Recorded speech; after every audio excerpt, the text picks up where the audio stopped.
आपला पराभव करण्यासाठी भाजपची टोळी सक्रिय होती असा आरोप शिंदेच्या शिवसेनेच्या समाधान सरवणकरांनी काल केला होता।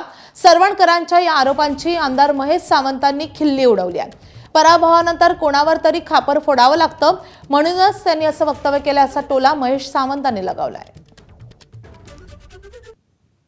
मी मित्रपक्ष पूर्ण बोलणार नाही। भाजपच्या काही पदाधिकाऱ्यांनी खरंच खूप चांगल्या प्रकारे काम केलं, पण एक जी काही इथे वसुली टोळी आहे ती टोळी प्रत्येक लोकसभेपासून आपण ह्या विधानसभेमध्ये बघितलं असाल की ती एक समोरच्या पक्षाला मॅनेज होण्याचं काम करते।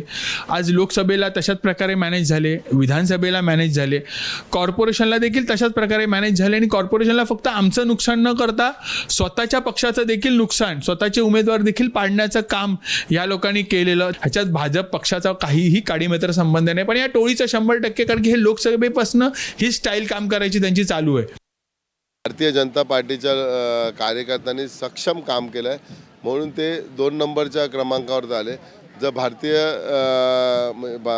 BJPनी जर काम केलं नसतं, त्यांच्या कार्यकर्त्यांनी किंवा RSSने काम केलं नसतं, त्यांचा डिपॉझिट जप्त झाला असतं। तुमचा पराभव झाला हे तुम्ही ॲक्सेप्ट करा किंवा पराभव झाला हे तुम्ही समजून घ्या की लोकांनी तुम्हाला नाकारलं आहे, कुठल्या टोळीनी किंवा कुठल्या कार्यकर्त्यांनी नाकारलं नाही।